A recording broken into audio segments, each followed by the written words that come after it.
Yes. Good morning and welcome to our council meeting for the 23rd of April 2020. This is the new normal by Zoom, so this is our first formal council meeting via Zoom, and also a warm welcome to those of you joining by live stream this morning. To open our meeting, I'm going to invite Graham Conlon from St Andrew's Anglican Church to open our meeting with a prayer. Thank you, Graham.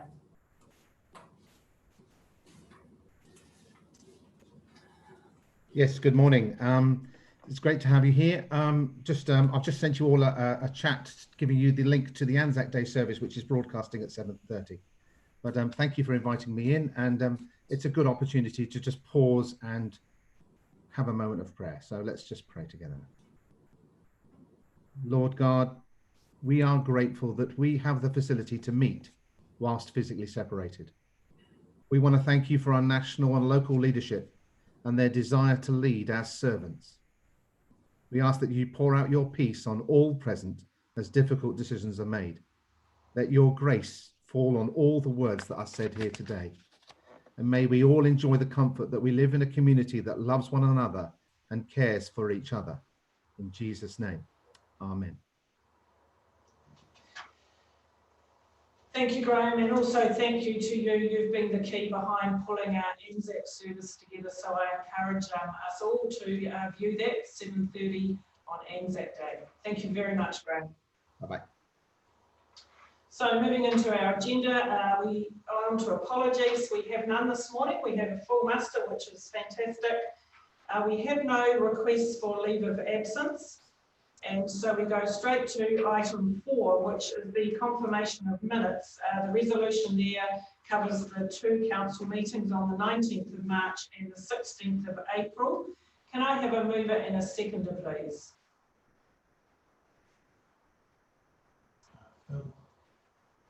Councillor Marsh. Can you unmute yourself? Also move that the minutes of the council meeting held on the 19th of March and the extraordinary meeting held on the 16th of April 2020 be adopted as a true and accurate record.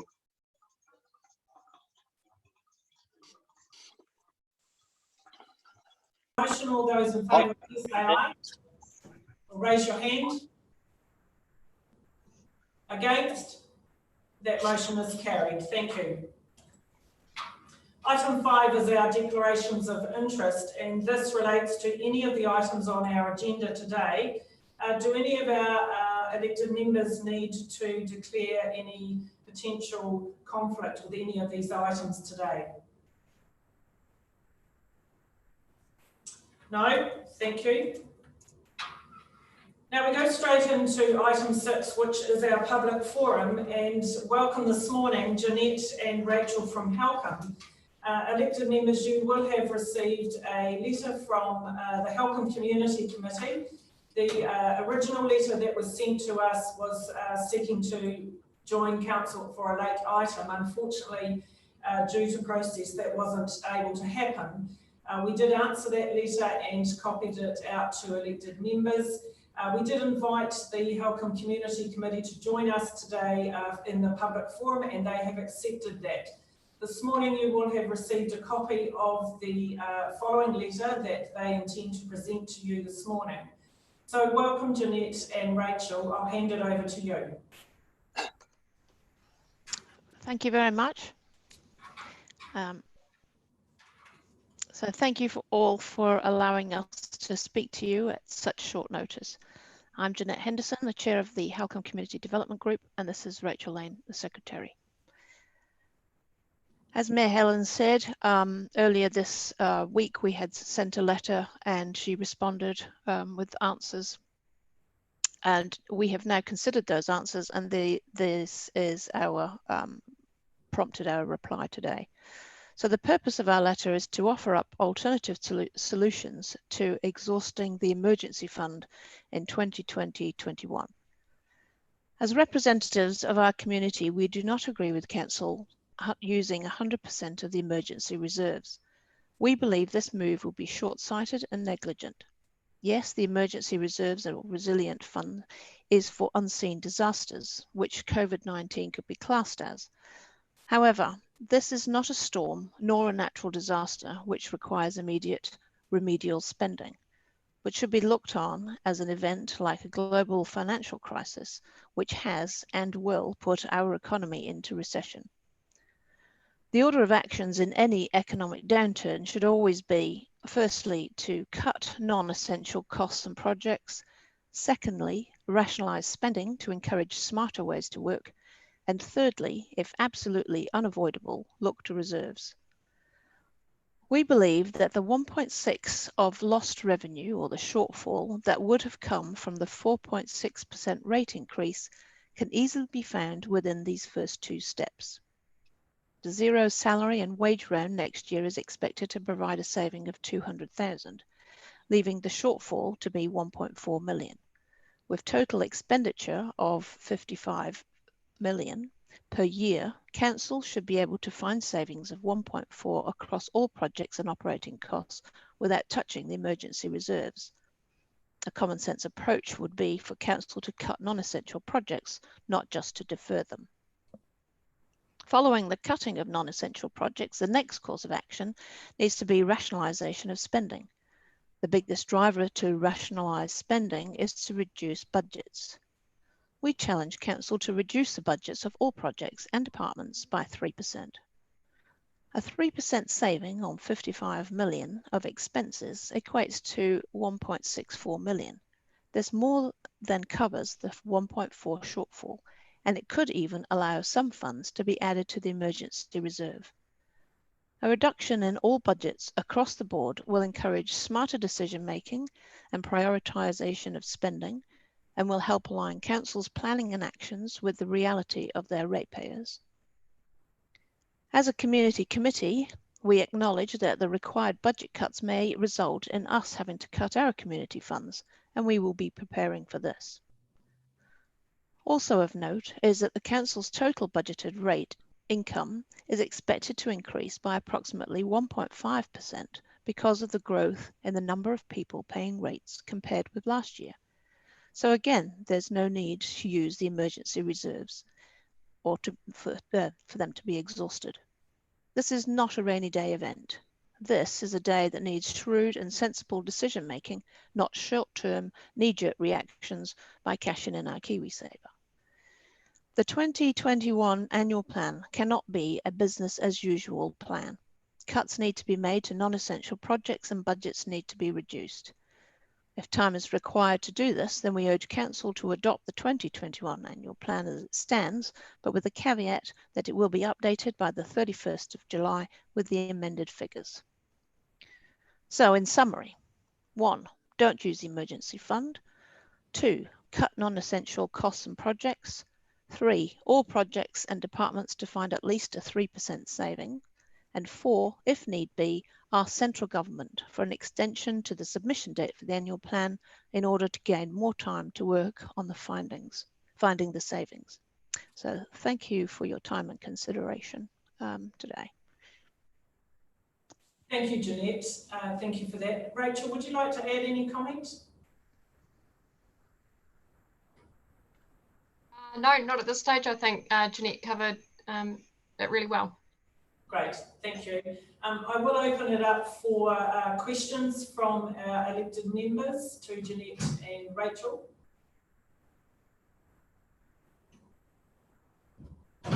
Councillor Casey. Thank you. Good morning, everyone. Morena. Just a question to you, Jeanette, from Halcombe Community Committee. Just some thoughts to the long-term plan which we're preparing for next year. Is there some comfort from the Community Committee if there was a reassurance that in our long-term plan we worked a little harder on the figures in order to perhaps maybe get that 3% that you've expressed us to look at? And sort of just want to politely just put it back in your court for some response. Thank you, Councillor Casey. The worrying thing for us is that we have not had a weather event for a number of years, and if this winter comes around and we do have a weather event, then our emergency fund has been exhausted. So where does the money then come from to cover those costs? Thank you, Councillor Short. You need to unmute yourself, please, Alison. Sorry. Good morning, everyone. Good morning, Rachel and Jeanette. Many of the projects that are proposed to remain in our budget are actually loan funded and not rates funded. So even if we remove those, it's probably not going to make a very big difference. One of the things I wanted to ask you was, if we were in the position where we had to reduce levels of service to get the rates down, what would you be prepared to see a drop in level in service in? What would you be happy to see less of, or us to take out of our activities? I'm unmuted, so I'll answer that. Yeah, we understand that some of the projects do come out of loans, etc. But I guess our second point was to actually, there's a whole lot of budgets that are not loan funded, that are rate funded, and that was our second point, is to reduce those budgets.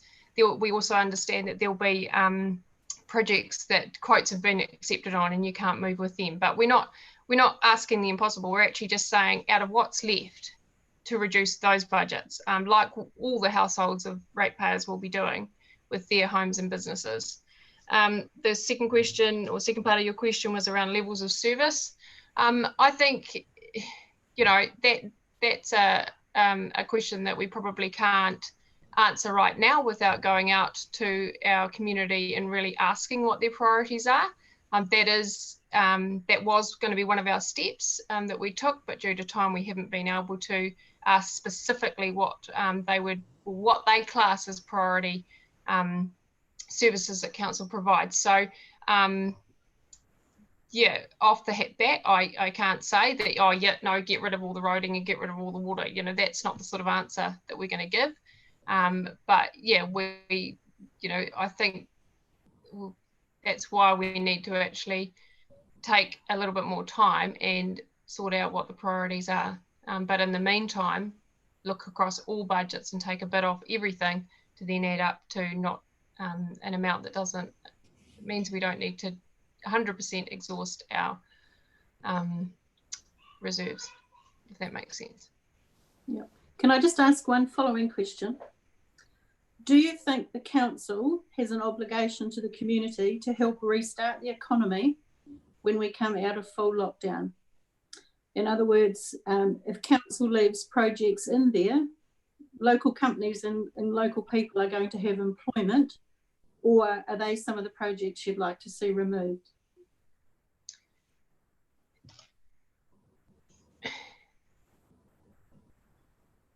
What am I trying to say? We're not,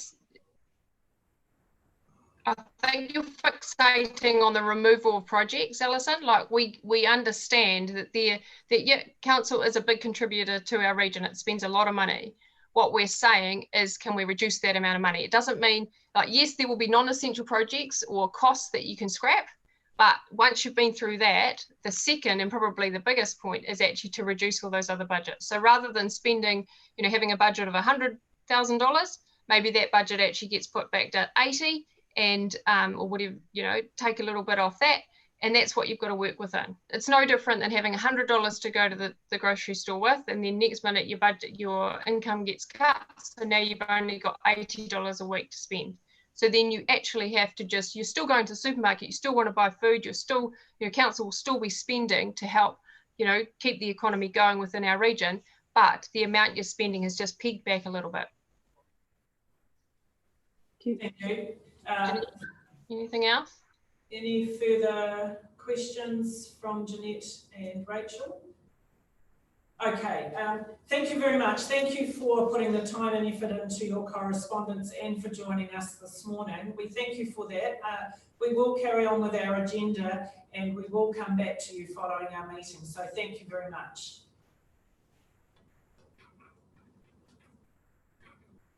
Right, we move on to item 7, which is presentation. 7.1 is our community development strategy.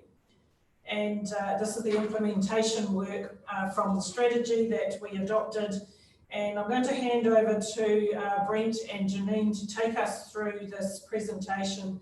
And please feel free, and Michael Porker, apologies Michael, to take us through this presentation, and happy to take questions as we go. Thank you. Thank you, Your Worship. Michael Hawker will be driving the presentation. So Michael will get that set up and share his screen. And once he gets that going, we'll get started. But just in a nutshell, what we're looking to present to you this morning is a snapshot of where we're at with current projects in relation to the community development strategy, and then where some of the constraints are, and also some of the work that is on the horizon, and just give you a flavour of where we're at, and also what we're looking at getting on with, and then just have a conversation and answer any questions in relation to that work stream, given we're leading into the 10-year plan work program, and there'll be some obviously prioritisation and scheduling of work over that 10-year plan period as well. So without any further ado from me, I'll hand over to Michael to set up the presentation, and we'll get cracking. Just before, while he's putting his screen up, once the screen goes up, it'll be harder for us to see who would like to ask a question. If you could use your wave your hand, which will come up for us to see who wants to speak. Thank you. Thank you. Okay. Good morning, everyone. I hope everything's going well for you in the lockdown world that we're in. I'm sitting delightfully in my own home here, so you're about to look at my own computer as I share the screen with you. So here we go. This is for you here, Shane.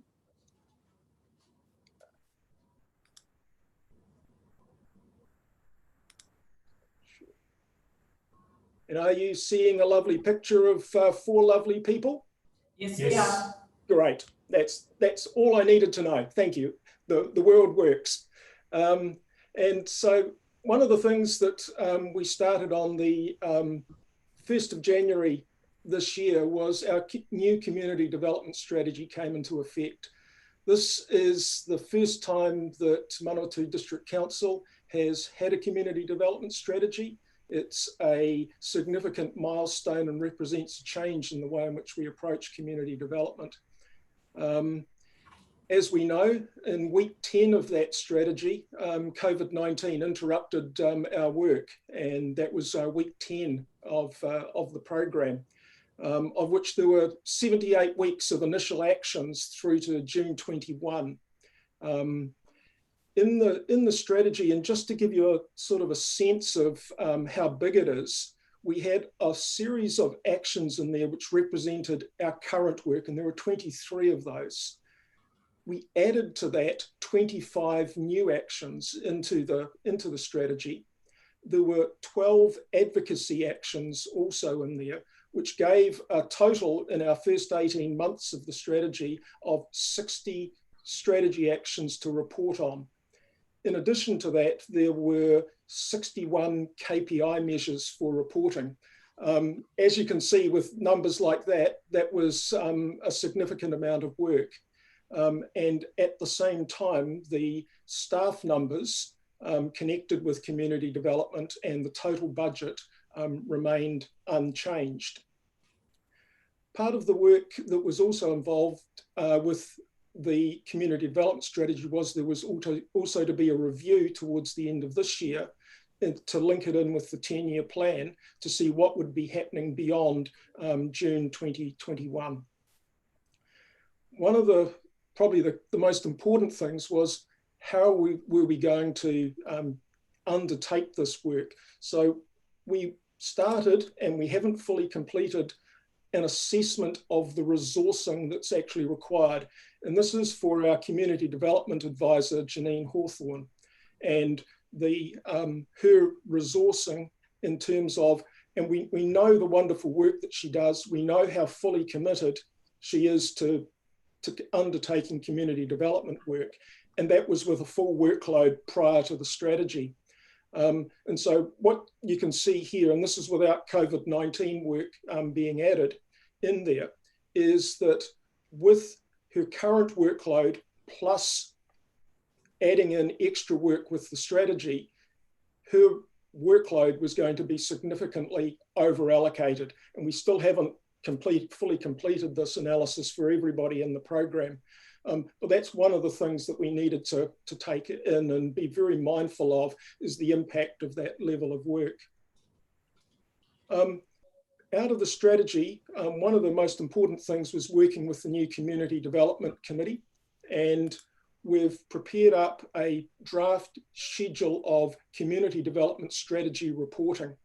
And based on the strategy, there are a number of key reports, and we've listed these down here with planned frequency that enables things to go. There may be some things like the fourth report down, which was the CCO Board Diversity Report, which, given the frequency of changes there, might be at 12 or 24 months. But some of the others, because we've got a 2-month cycle, the minimum is going to be 2 monthly. Reporting or workshopping on items that relate, say, to community facilities strategy, housing strategy, other key things, we're really looking for your feedback and engagement with, in terms of whether you think they're always best to go through to full council, or whether the Community Development Committee themselves can look after those as separate actions. But that there represents the set of standard reporting that you would expect to go to the Community Development Committee. The next 3 slides are just to give you a reminder of the current budgets that exist for community development related expenditure. And so we have the Community Development Fund, representative grants, and a variety of smaller amounts there. And so that's the current budget for 2019-2020, remaining consistent for the next financial year based on your decisions today. We've also got other community facility type grants which exist there: Sport Manawatu, Manfield, Fielding Civic Centre. And in our economic development area, which still is within the overall district development, we have our community development event funding, some things in our opportunities area, and also the Mayor's Task Force for Jobs, which is an action under the community development strategy. So just to give you an idea of the amounts of money involved. Now, before I head into the work and the programs and where we are in terms of progress, I sought to categorize the pieces of work so that we could get a better picture of what they were. So we've got some pieces of work which are operational. They're things that don't have a start and don't have a finish. They're ongoing. And some of them in the strategy were things we currently do. For example, community committee work. Some of them are things we're currently doing, but they're enhanced because of new KPIs or different expectations around the strategy. And one of them would be, for example, the priority service contracts, which are, you know, it's a wonderful thing about the strategy. It's looking for a nice lift up in terms of the way in which we engage with our providers of community development services. And some of them are brand new ongoing actions. In addition, we've got projects. Some of them were in progress, for example, the community facility strategy, and some of them are new, for example, our housing strategy. And we've also got a series of advocacy actions, and that was one of the innovations that was added into the community development strategy, of things that the council can advocate for. However, not in the strategy was COVID-19. That was something not anticipated and not looked for. And I'll just ask if Janine, who's heavily involved in both the welfare response and will be involved in the social recovery, if she could just give us a little bit of an outline of the type of work that she will be expecting over the next little while. Over to you, Janine. Thank you, Michael. Good morning, Your Worship and Council members.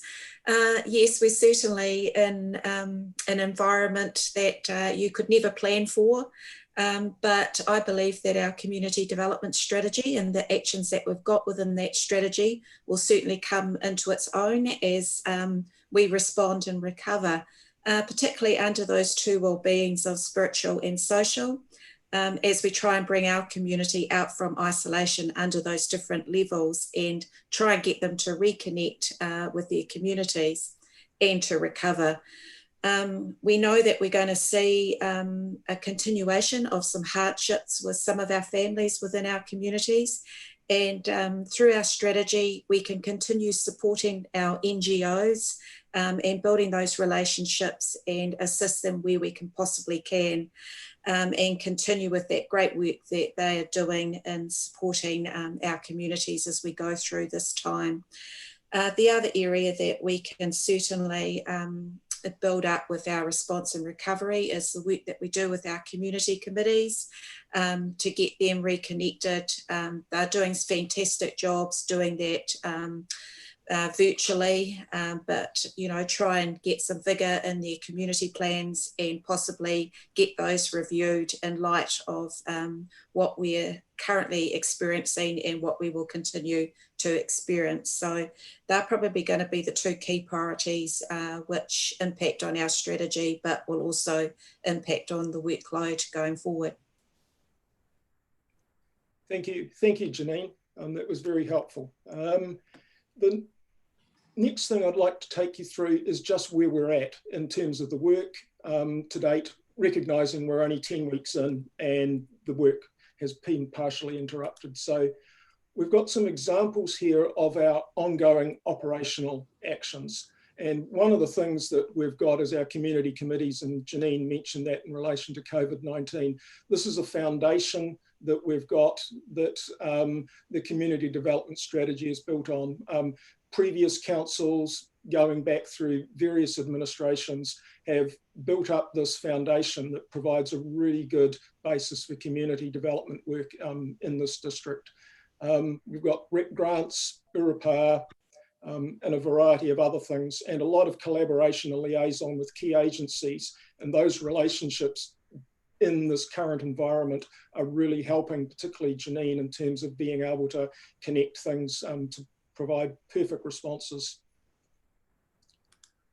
In terms of new work, we've got new operational things. There's an expanded list in terms of our organisations for meeting and liaisons. For example, the Volunteer Resource Centre, Manawatu Multicultural Environment Manawatu. We've got a youth work that's undertaking, and we'll need to update our community committee policy, as well as all those reports I mentioned to you earlier in terms of getting those activated. Next is the priority service contracts themselves. It's a new type of thing that we're doing in terms of the way in which we're looking at engaging with our community, and a number of actions will actually be covered depending on how those priority service contracts are actually distributed and provided. And as you can see, there's quite a number of actions in there which can be covered by the priority services contracts. And I suppose one of the key things is how much of it is going to be related to dealing with our current circumstances, and how much of it is foundational and looking at the longer term and underlying social conditions inside there. And along with this ongoing work, we've also got projects, things that start and things that stop. And some of them are already underway and some of them are new. So of the things that were underway, and you can see 3 of them are probably pretty close to conclusion. One is to develop the public spaces plan.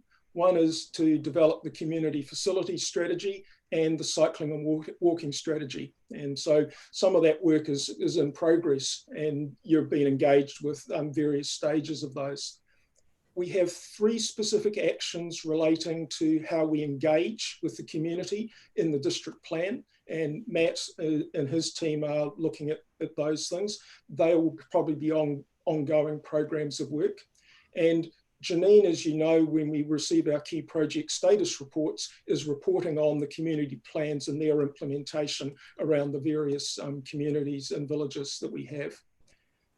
2 projects that are underway in the emergency response area are the response and recovery plans. And Jeff and his team are looking at the end of this calendar year to have completed the first part, and for the activating the emergency guides probably through the end of the next financial year.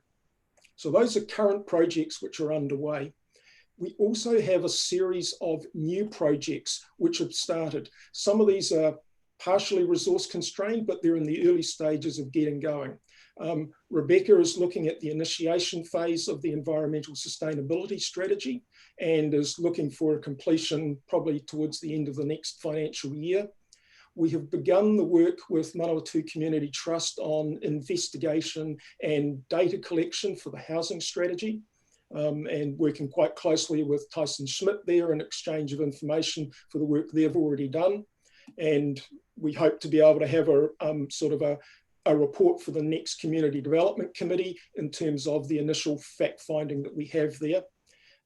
We've started investigation and information gathering on the Seniors Action Plan.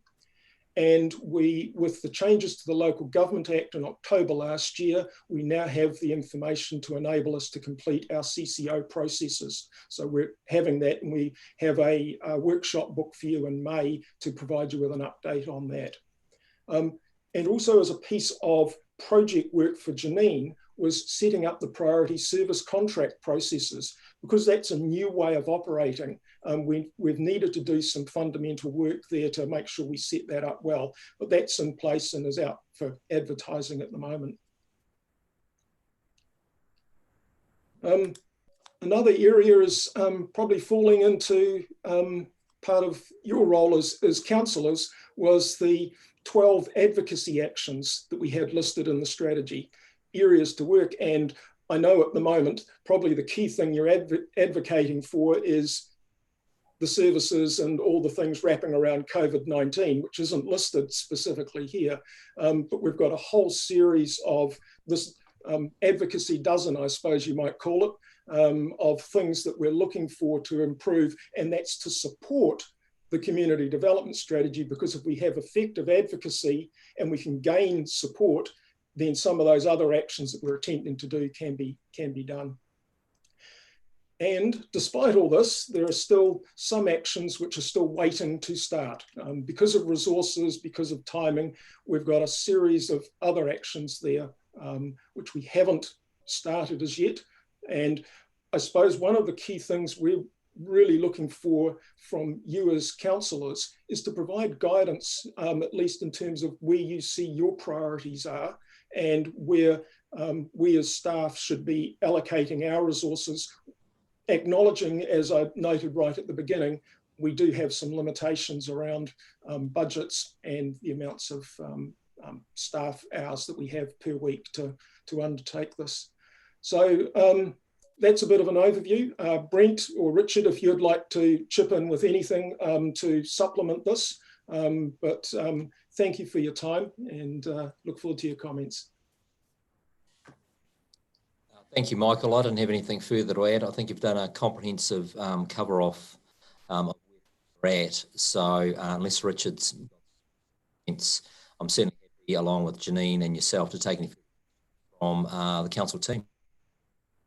Just one thing I would add, when we were discussing this, we thought that it's probably appropriate that the Community Development Committee basically work through with Michael and Janine and Brent to have put together their thoughts about the priorities, rather than bring that to the entire council.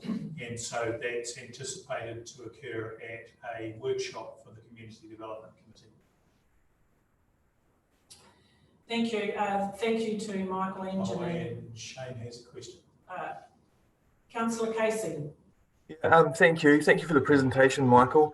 I just wanted to ask a question. Why is the Youth Action Plan on Action still waiting to start? It would be a smart move to run it parallel with the age strategy, would it not? again, youth strategy has to wait in a long list of things when it's been a clearly identified priority in the community. Shane, I agree. I think this is one of the areas where it's very hard with probably the limits on the resources that we have, and it's just one of those. And this is where guidance and from all of you in terms of can we do seniors, or can we do youth, can we do housing, can we do environmental in terms of all of that strategy work. I just don't think at the moment we've probably got sufficient resource to do all at the same time. And so, yeah, we're needing some guidance on that. And that's okay. So in the past, I've been quite vocal about the MYAs delivering the youth strategy. They're more than capable of doing this. And no doubt supported by myself and Councillor Heather G. Taylor. We can move through the strategy. What I'm really wanting for is, I guess, the okay or comfort level from operational for us to do this. Thanks, Shane. I think the key thing for us is just understanding and getting our head around. And I think it'll require a conversation with yourself. Because with the MYA team getting cracking on it and yourself helping to coordinate, there is still a resource implication for Janine and the rest of the team to support that. So it's just around just understanding what be and then getting a timetable that works for yourself and the wider council team. Thank you. Councillor Humphrey. Good morning, everybody, and thank you, Your Worship. Look, I think I've just got a couple of comments to make that might help give some additional context to this morning's discussion. So actually, pre-COVID-19, when the world turned on its ear, today would actually have been the second meeting of the Community Development Committee. And at our first meeting, one of the conversations we had was a question to staff. Okay, so the community has got, some really clear aspirations and goals that they've told us that they want to achieve. What does that mean in terms of how we're going to resource them? That's the basis behind the presentation for today. That would otherwise probably have come to the committee first. So we haven't yet had that opportunity to work through these facts we were, working on. We know that there's some resource constraints, but we haven't to date had this information to be able to then have a fuller discussion to talk about where the trade-offs need to be. I think it's probably important to note that the level of funding for community development was actually reduced back in 2015, and it hasn't been increased since. So that is a contributing factor to the implementation of the strategy. And I'd also note, as we reviewed projects for this year, Council opted not to fund some technology and software that would have enabled a release. It would have basically automated some of the administrative tasks and created a bit more staff time. Now, that is, possibly quite appropriate in this COVID-19 environment. But I do think that it will inevitably lead to some discussion as we move into the 10-year plan about adequate resourcing, and particularly given the increased pressure that the community's under, not just right now, but over the next 18 months, 2 years, 3 years, 4 years, as we transition to a new normal. I think the one thing I would really like to highlight for my colleagues and for the public that are watching is not in any way wanting to be a negative Nelly, but just managing expectations around our latest round of priority service contracts. The reality is that effectively we have in some ways made a cut in this space because we haven't made any inflationary adjustments, and yet for all the organisations that we fund, the minimum wage has gone up, there's been increases to compliance overheads, insurance. I mean, council's experiencing exactly the same dynamics. What it does mean is that effectively there'll be less to go around because we're distributing the same amount of money. It's as I say, not to try and be a downer. Everyone, as public forum attendees noted this morning, is managing within those constraints. But my proposal really will be, I'm very happy to have some more conversation and really welcome the feedback from colleagues.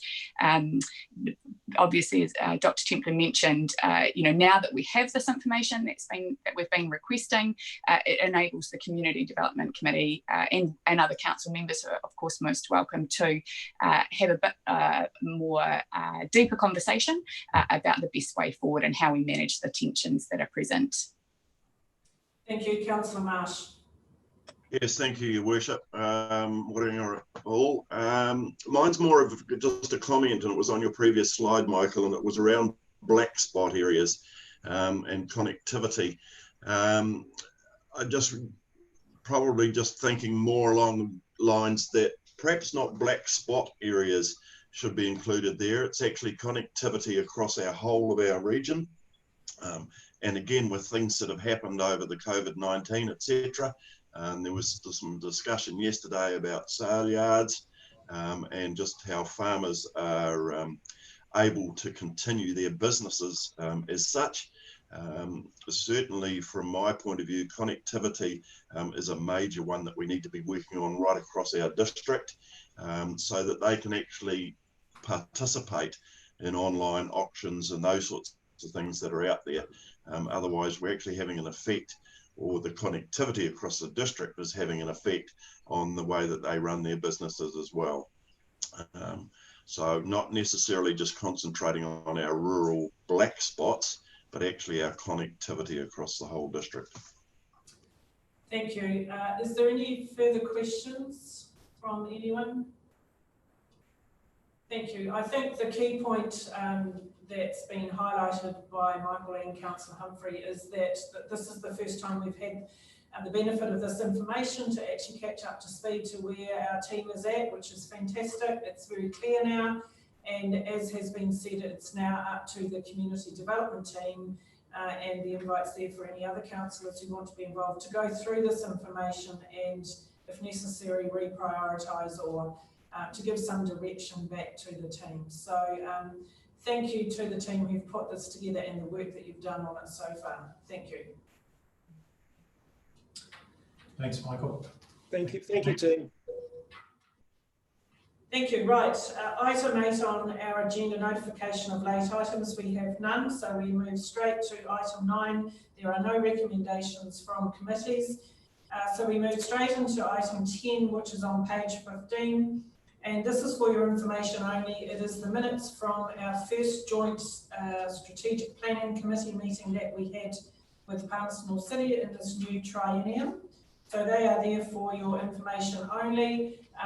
Was there any questions in relation to those minutes, or can we move on? Great, thank you.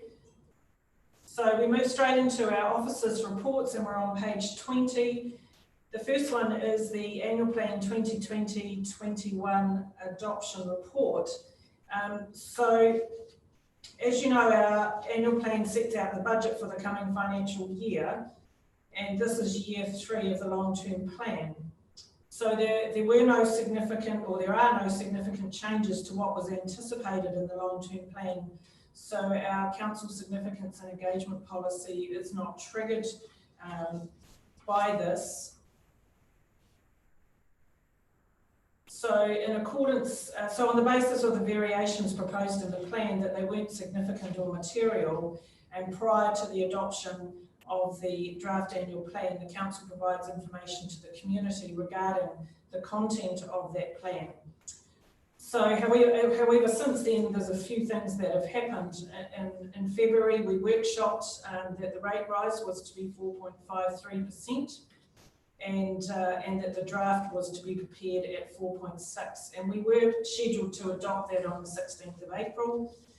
And then everything went pear-shaped with COVID-19, and in April our rates setting was reconsidered. We had 2 Zoom workshops, and that was due to the economic and social impact of what the community is experiencing now and what we foresee into the future, and also the drought, the ongoing drought affecting our rural community. So we had those 2 workshops. The management then considered that if we reduced the rate change from 4.6 to 0, and using the Resilience Fund, would it need consultation? And it was decided that there was no change to levels of service, no sale of significant council property or assets, no change to council policies, and no new impact on the community of interest. That management concluded that there wasn't any requirement to consult. So a lot has happened in the time when we first discussed the annual plan to where we are now. So I'm going to hand it over to Rebecca. You have the draft annual plan in front of you, and I'll hand over to Rebecca to take us through that. If I may, Your Worship, just before we hand to Rebecca, I thought it'd probably be timely to respond to the questions raised by the Halcombe Community Committee. So 3 parts to the response. First, the strategy proposed by the Halcombe Community Committee has a name, and it's called austerity. And you'll remember our economist, Stacey Bell, talking to you all about the fact that austerity is seen as the wrong response to an event like this. Analysis from the global financial crisis and the '87 share market crash showed that countries and communities which took an austerity approach basically extended the financial recession and increased the financial impact on the community, which is why you will note that every country that is experiencing COVID-19 has not adopted an austerity model. They've gone in completely the opposite direction. So that is why the New Zealand government is pumping $50 billion extra into our economy, because they know cutbacks and not spending is the worst thing you can do. And that's you'll also heard calls from economists around the country encouraging local government to increase spending, not decrease, increase. So that's the first bit. From an economic approach, it's not the right way to go.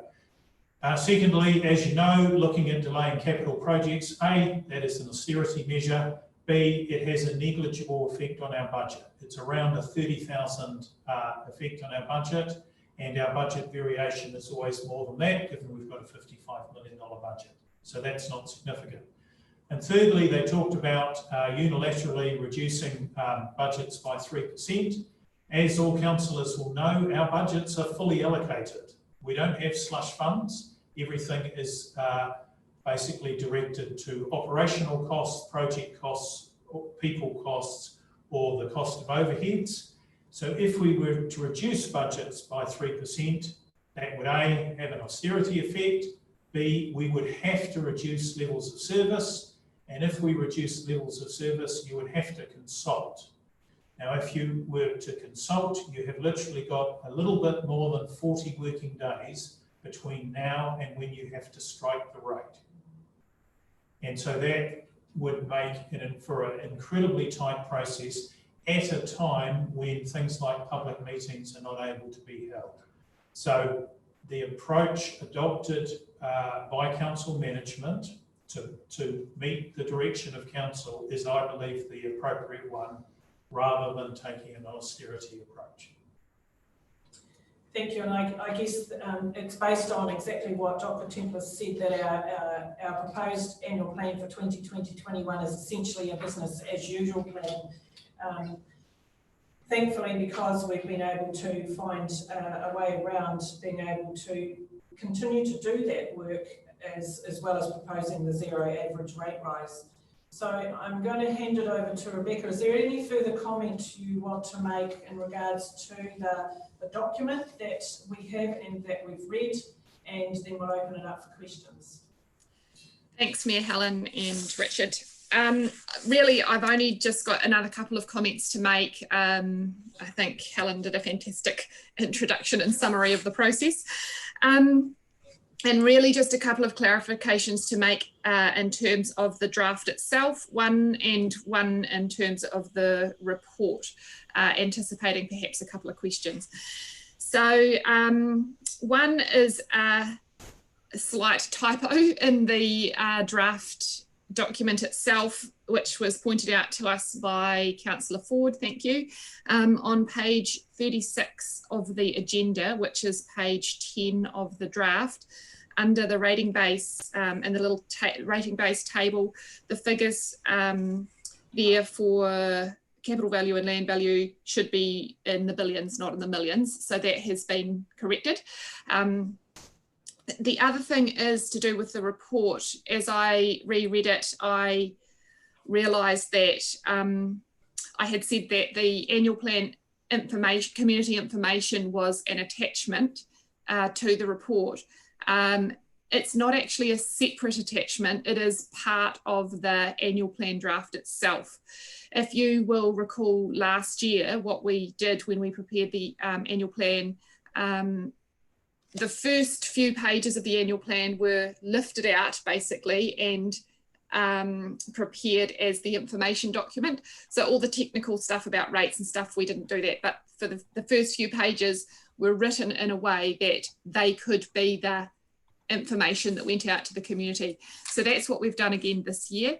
And so while there is not a separate attachment for a community engagement document, it is those first few pages from page 1 to 9 of the annual plan. So once you adopt the annual plan, the designer will take those first few pages and create an information document for the community. So I just wanted to clarify that too. So other than that, I don't have anything to say. I guess we can open it up for questions and discussion. Thank you, Rebecca. We have a few already to speak. Councillor Ford.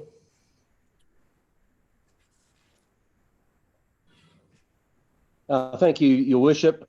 I support the proposed annual plan and the zero average rates increase. We need to provide certainty to our community and allow for the annual plan process. Point of order, Your Worship. Sorry, I beg your pardon? I'm so sorry to interrupt. I didn't know how to respectfully raise a point of order without interrupting Michael. So apologies, Councillor Ford. Just wanted to clarify, are you seeking our comments or is this an opportunity for questions about the proposal? Well, I guess it's both.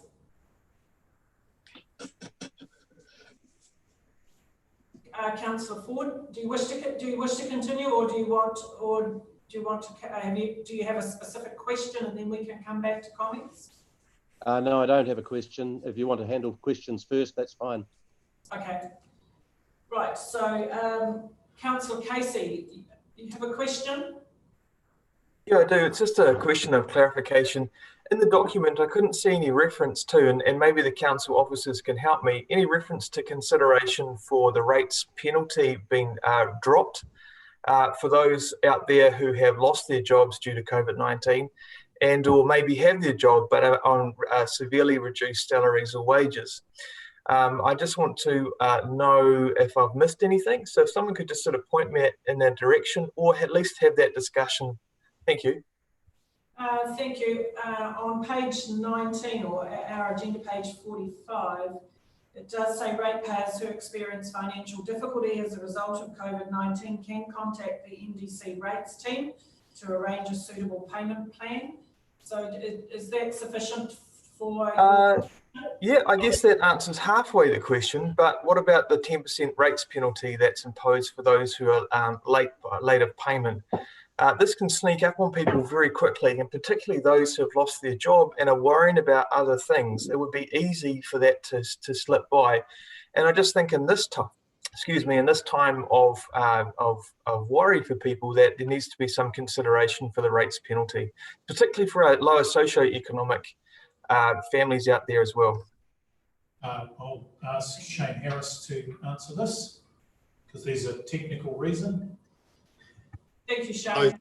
Thank you. So the rates penalties and the ability to apply or to remove sit in our rates remissions policy already. council will just have to make a decision, which Amanda and I are preparing now, to come back as to how that and when we might apply those penalties. So it's quite separate to this process because of the inclusion in that policy. Look, I appreciate that. For those who are watching, they may not understand the subtle nuances that go in behind with our policy. So I think it's really important that in this sort of picture, particularly that now that we're online with potentially many people watching us, that's actually projected for understanding. Thank you. Thank you. So from what I heard you say, Shane, there is a proposal to bring that policy back to the table for reviewing? It's not a review of the policy, it's how we wish to apply the policy. Okay. So the ability to remit penalties already sits within the policy. At the moment, the penalties are applied at a certain time and are remitted under certain circumstances, but council has the ability to alter when they are applied and if they are removed or not. So we will bring something to you in respect of that. Thank you. Councillor Hadfield. You're muted, Grant. Need to unmute. We still can't hear you.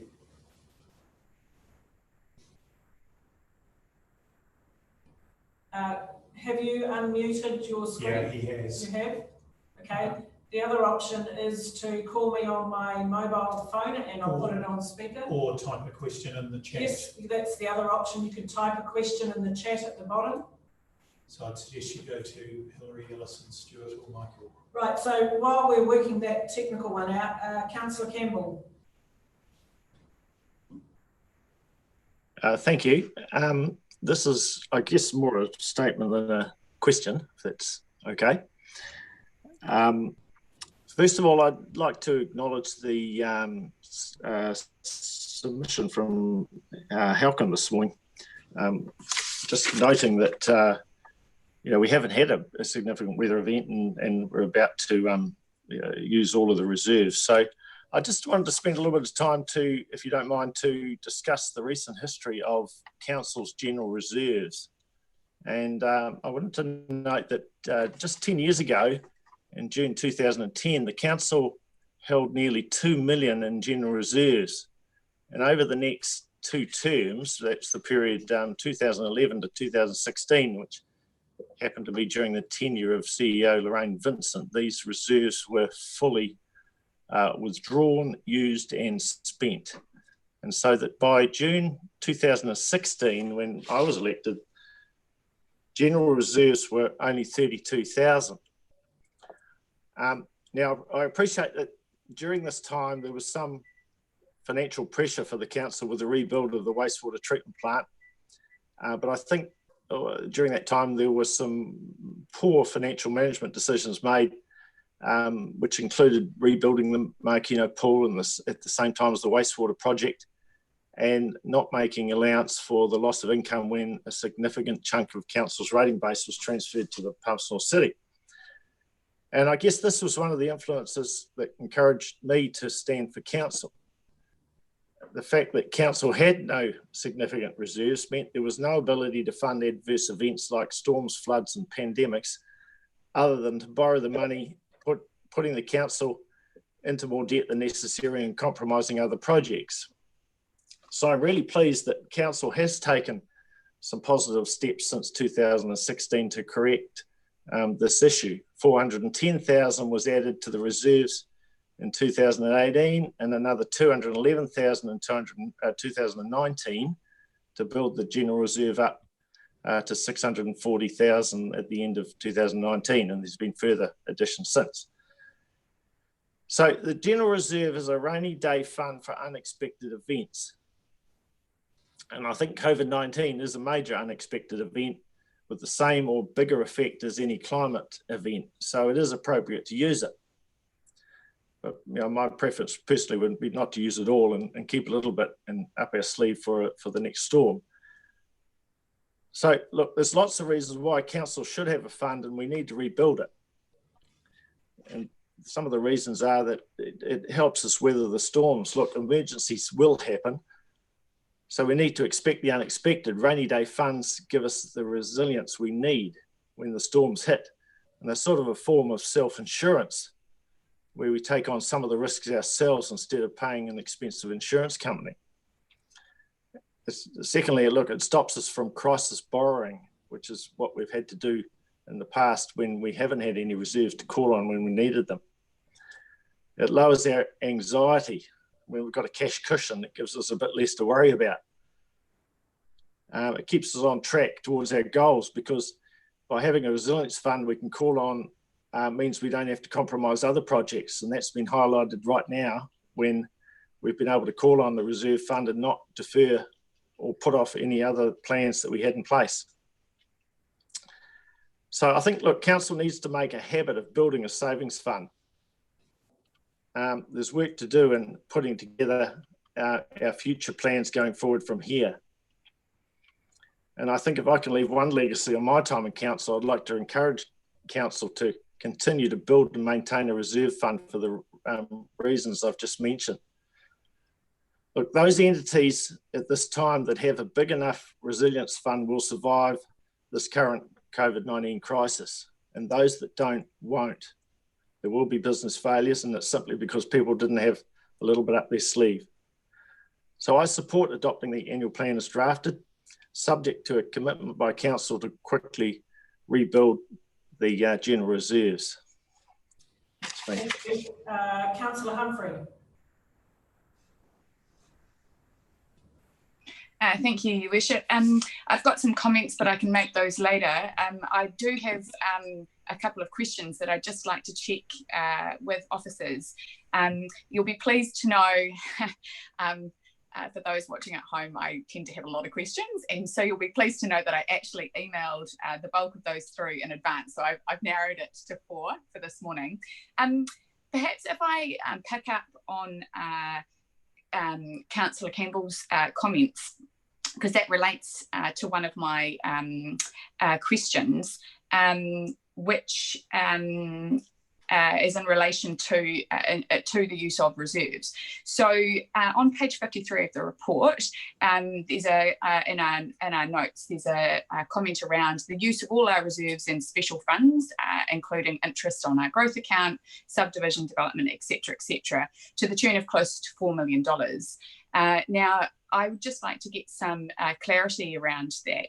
Firstly, are the resilience fund, that's sort of what's come out, the resilience reserve, that's come out in the public commentary, and the term general reserve, which Councillor Campbell's just used, one and the same? Just think it would be really good to be crystal clear on that. But actually, could you talk through what other reserve, could we get a bit more explanation about how our other reserve funds are being affected by this decision, please? Shane, would you like to answer this? I'll probably throw to Amanda, but we have the resilience fund is separate from the general reserve. So the general reserve is what we use for our ups and downs for the general accounts. The resilience fund was set up quite deliberately 3 years ago and rated for and set as a separate fund. But I can get Amanda just to add a bit more to that. Thank you, Amanda. You're on the Amanda. Yeah, sorry. I was just unhiding myself. Thank you. Sorry. We have a range of equity accounts, and this is where the general reserve sits. So the general reserve that we are referring to forms part of our general purpose special funds, and they're published in our annual report. Was the last time you would have sort of seen them. Under those special funds, we have 3 main categories. We have the insurance fund, the land subdivision reserve fund, I think it's called, and the general purpose special fund. Now, the general purpose special fund is where we have rated generally a general rate for a specific reason and not used it and popped it in there. The resilience fund has been put into that area, so it probably wasn't that easy for you to see. We do have other accounts. We have separate funds, which are generally our targeted rate funds where we've rated for a particular reason. We haven't quite spent it in that year. It rolls into the separate fund, and any carry forwards for a particular year come back out of that. So it sits within our special funds, the one we're specifically referring to. It's not going to interfere with the insurance fund, and it won't be interfering with the land subdivision reserve, which is also in that area. I hope that helps. So if I can just clarify, we've talked about exhausting the resilience fund. Is there an impact on the wider special general reserve fund, or did I remember the name right?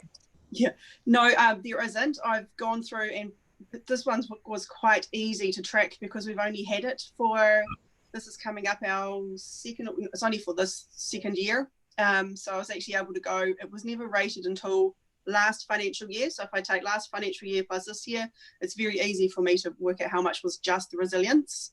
And so of the whole general fund, we've only been tagging this part that we know was specifically rated for resilience. It hasn't affected the rest of the general fund. Sorry. Thank you. So the next question I've got was actually came from the public when I was engaging with them on social media around this issue, and had some really great questions and conversations.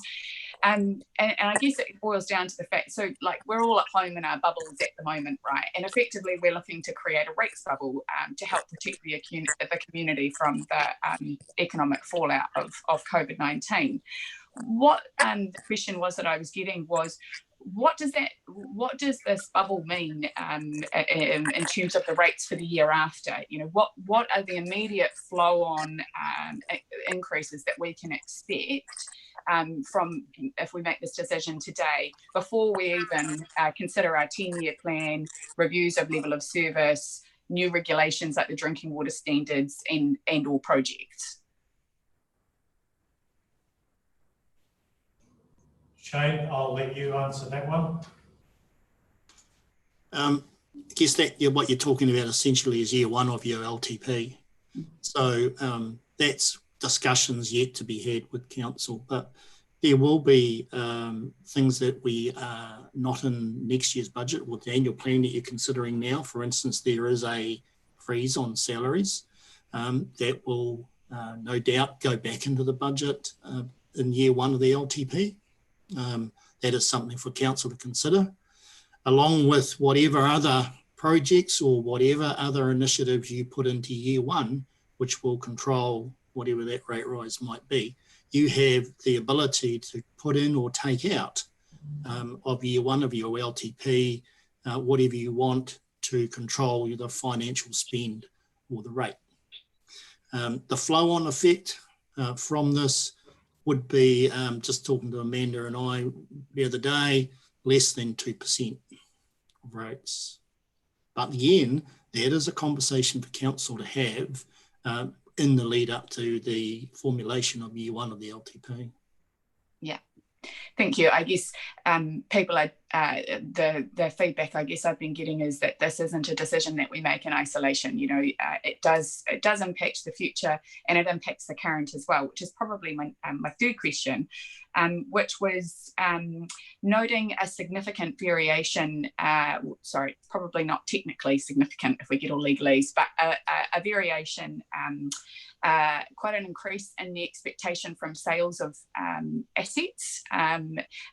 We had originally in the long-term plan 5 million, that's gone up to 8.8. Now I'm aware that we're carrying forward some of the property that hasn't been sold in this current year, and some of that now has a higher value.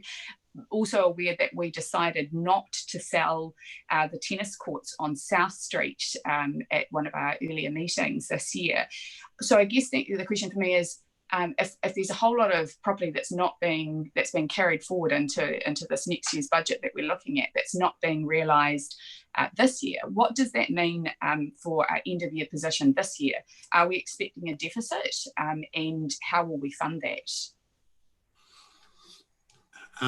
So Ben can chime in here, but largely because a lot of projects are carrying forward and the funding's not required, then a lot of those projects that we're relying on the sale of those assets, they will carry forward as well. So the short answer is the sale of those assets are treated as another additional revenue stream. So if we don't sell that and we don't recognise the revenue, be it this year or next year, then the gap has to be filled through borrowing. And that borrowing, is something council needs to consider when it's approving or not approving the projects that will be put in front of you as part of next year's consideration. So the funding of those projects will become critical if we don't start realising some of those other revenue streams. Okay, thank you. Look, my last question was just on page 48. We've talked about a freeze on staff wage and salaries, but I noticed that personnel costs are still expected to go up by nearly $500,000 in relation to this year's budget. That felt like quite a lot of increase in minimum wage. So I just wondered if you could explain why the extra has been allocated. I'll leave that one to Amanda to talk to. Sure. So although we have placed a wage freeze on, that's the staff, that's increases on existing staff, you'll note that we have over the period of time recruited some people and dropped our consultancy budget. So in a couple of areas, and I'm having a mind blank as to where they are, we have recruited people and reduced the level of consultants. There has also been a couple of recruitments. The one that comes into mind is in regulatory, where we've recruited a couple of people or in the process, and there's offsetting revenue for that. So what we're doing is we're not budgeting for those people to get pay increases, but we are still budgeting for those positions. Okay, thank you. Look, I've got some comments, Your Worship, but I feel like I need to give other people turn, so I'll come back to those in a moment. Thank you, Councillor Shaw. Thank you. My question is quite specific around targeted rates, and it's on page 41 and it's in the infrastructure area, so Hamish might like to have a bit of a look. So I went through and I had a bit of a look at the proposed targeted rates for this year and compared them to last year's, and I saw that there was a bit of variation, and I was pleased to see while a few had gone up, some had also gone down. But the one that particularly caught my eye was the stormwater targeted rate. So last year I was quite involved with the proposal to put forward a harmonised stormwater targeted rate specifically for our villages. And it started off at $109 per property. But I see this year we're proposing it be $155 per property, which actually is an increase of 43%. And I wondered how you could explain that, please.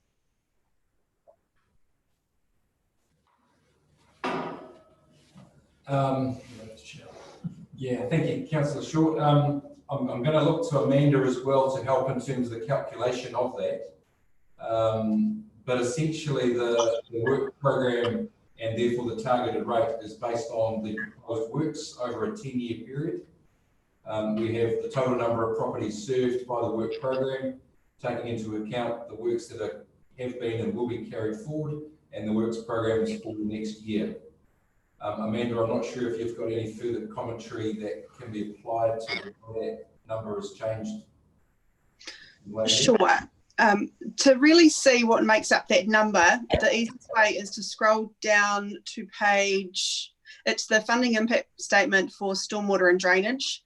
Gives you a little bit of a bit more clarity.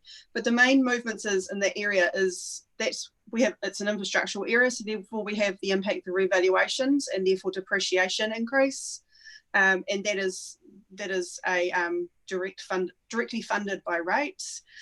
We also have an additional staff time in there, so we have the pool of staff that work across the budgets, and they work a significant amount of time in that particular area.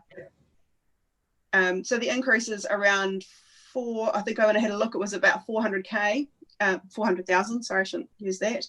And it's predominantly depreciation funding. Thank you, Amanda, and I think that also applies across all of the infrastructure assets, as councillors will recall from previous discussions. So we've had to swallow a fairly large increase in depreciation, and that's affected Roadium, Three Waters, and the others as well. Thank you. Councillor Marsh. Thank you, Your Worship. Very good discussions by the last two councillors, but I'm just wanting to go back, if I may, please, to Councillor Campbell's comments, and just wanting to fully endorse those, and as well. And with that, it's been fantastic in the fact of the forward thinking over the last couple of trienniums, or last triennium, that we have been able to build that resilience fund so that we do have that there available to us to actually implement across our annual plan this year.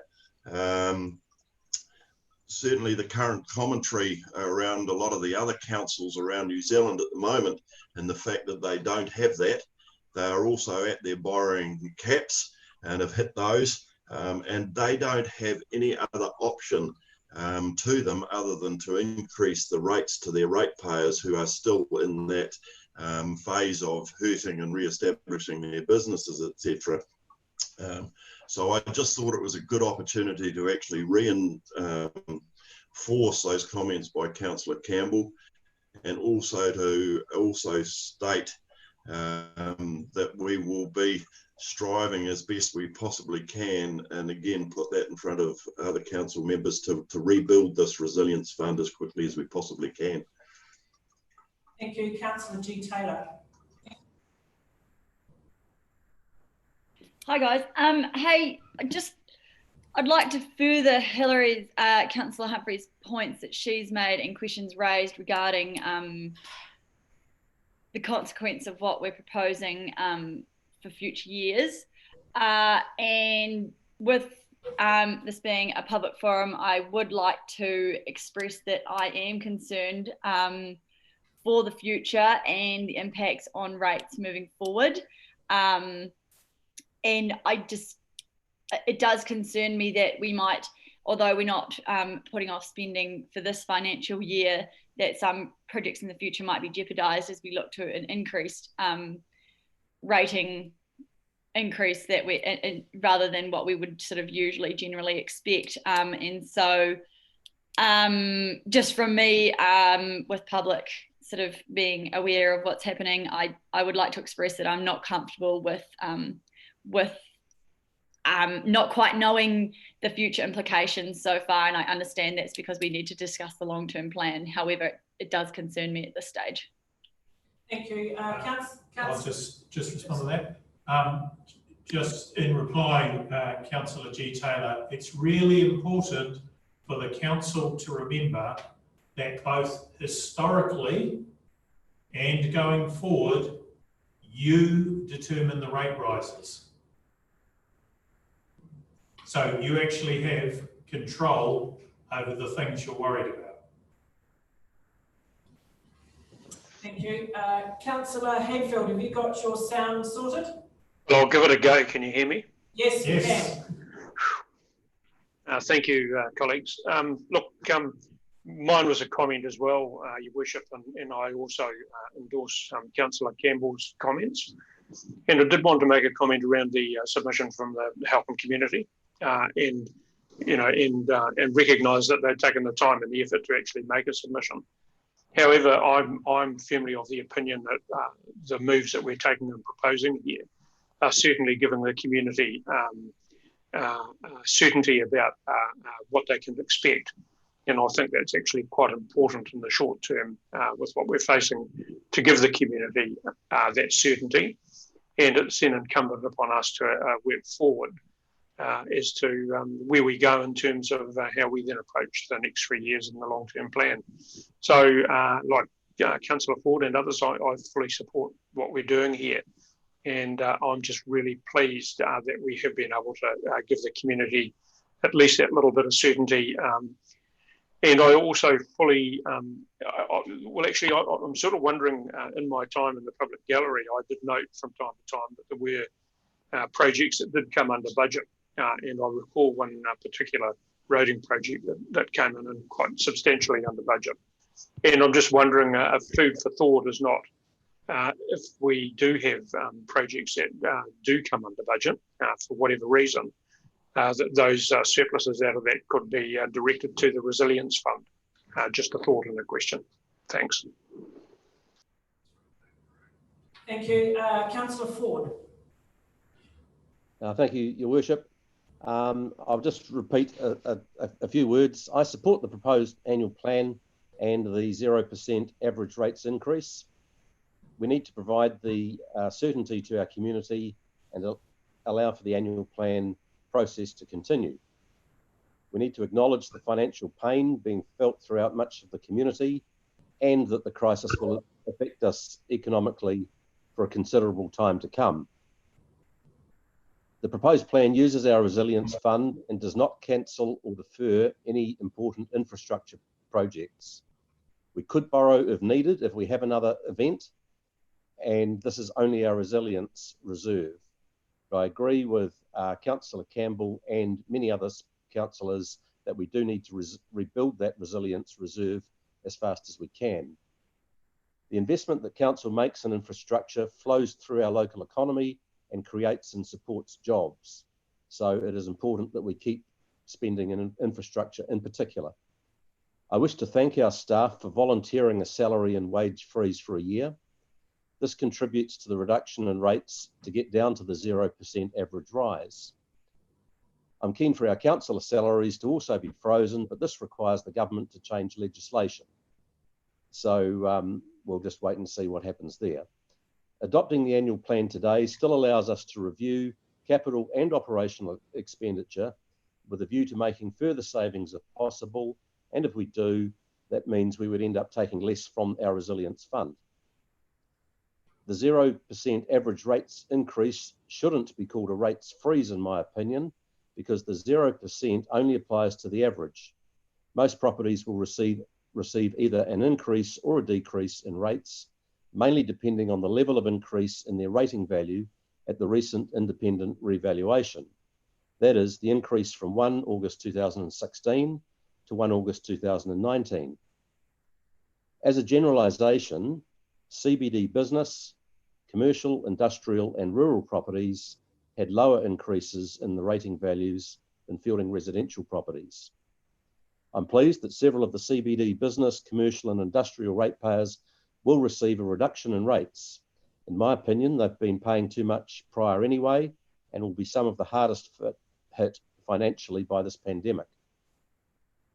Feilding residential rates will therefore increase, and we have a couple of examples of between 4% and 5% increase, which at least is a whole lot more palatable than the 7% to 11% that they were facing if we had gone with an average rates increase of 4.6%. Feilding residential ratepayers have enjoyed large increases in the value of their properties since mid-2015, so we'll have to accept a modest increase in rates. Feilding residential rates are, however, some of the highest in New Zealand, and I consider the current differentials to be even further out of whack with the new rating values than they were in 2018 when the differentials were reviewed, but remained unchanged because of the strong rural lobby group, which persuaded the majority of councillors to leave the differentials alone. I consider that they should be looked at as part of the 10-year plan, given the new change in values between property categories. For now, however, an average rates increase of 0% and not cancelling any infrastructure work is a good, fair plan for the Manawatu district that addresses the need to look after the ratepayers in these unprecedented times and also continue with good on infrastructure projects that help to fuel the recovery. Thank you. Thank you. Councillor Humphrey. Thank you, Your Worship. I guess I'm also broadly supportive of the proposal. Sorry, Councillor Ford's just touched on some of the really valuable reasons. It buffers our community from the impact of extra rates at a stressful time, but importantly, it keeps our local economy ticking over, and that's really critical to recovering from this quickly. I think if I can pick up on some of the comments and the queries raised by the Halcombe Development Group about review, across budgets. Obviously, we have had a solid look at that, particularly in relation to some of the capital projects. We've had some quite substantial discussions around reviewing our library location. And while I know a number of you were keen to spend extra money on developing the Fielding Hotel site, I'm sure that actually, with the benefit of hindsight, you can all agree that our decision to not add unnecessary expense to the ratepayer account was a prudent one. I did and ah a little bit about whether or not we should, be looking to shave individual budgets. But I think that what I appreciate about this proposal is that it actually gives us space to breathe. We could spend a whole lot of time and energy in what is already a very heavy workload on top of business as usual for our council staff, looking to make little savings, but by not requiring that time and energy in that space and just proceeding with a business as usual year, we actually give ourselves the space to work out what the new normal is going to be with the community and plan for our recovery and our approach.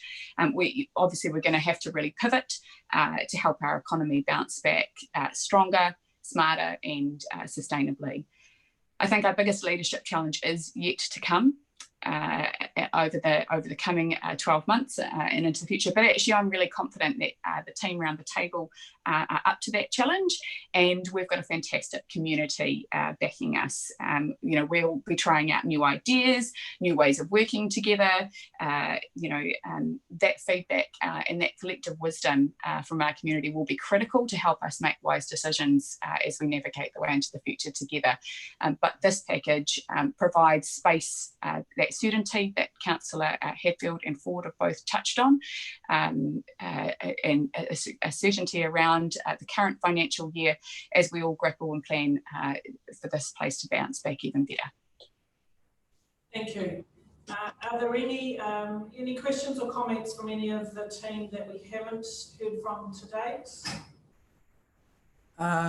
Yes, I'd like to make a couple of words, make a couple of comments. First of all, I would like to thank Halcombe for once again coming along and expressing their views to us. Austerity is all very well from a government point of view, but people in business tend to have a different, or families tend to have a different point of view. And that is, you've got to balance the budget, all right? You don't want to go and borrow money for activities that you can make do with in your current situation. Now, if individuals firmly believed in pumping the economy and spending like mad, then they could go out and replace their car and replace their carpet and replace their fridge and borrow like mad and do it that way. Now, I'm pretty certain people don't actually carry out that in their own personal finances. They use other people's money, and it's all very well to spend other people's money on activities, on plans that you would like to see take effect, but it's got to be paid back one day. And it's you, the individual or the ratepayer, that will actually pay it back. So we have to take note of the economic circumstances that the individual ratepayers have. And they like to live within a budget. If they can't afford it, they don't spend it. So I have a lot of sympathy with Halcombe's view in regard to trying to put a cap on our expenditure and make savings within different budgets. And that means that when a project comes under budget, we don't find another project to spend it on, we save it. And we try and work towards that 3% so that there is no requirement for those reserves to be spent.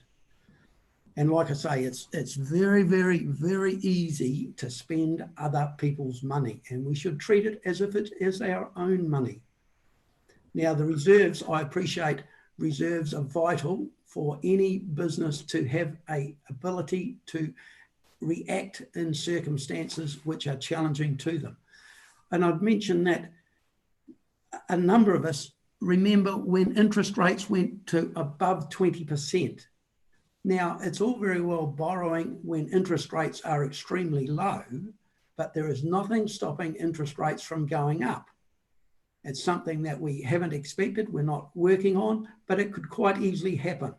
And if interest rates go up, then we would be in deep trouble as individuals and as a council. So we have to make sure that we do have the ability to stay within our means, and that we have the ability to ensure that we have another reserve policy in the future.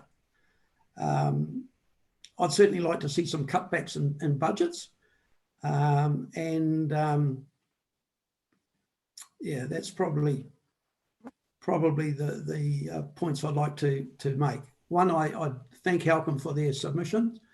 I support the view that there should be some reduction in council budgets, and austerity is all very well if you try and spend your way out of a thing. I don't object to spending your way out, but there's got to be some control on the amount of expenditure. Okay, we just don't go out there and spend.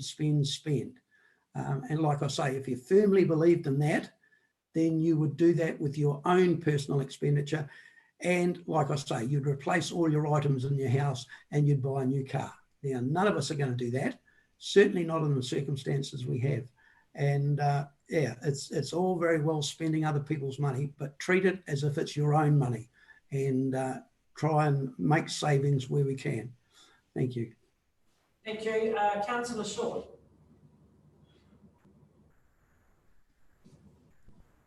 You need to unmute, Alison. Sorry. Thank you. I just wanted to add further supportive comments to the proposal for a 0% rate rise. I think it gives us some breathing space for the next financial year.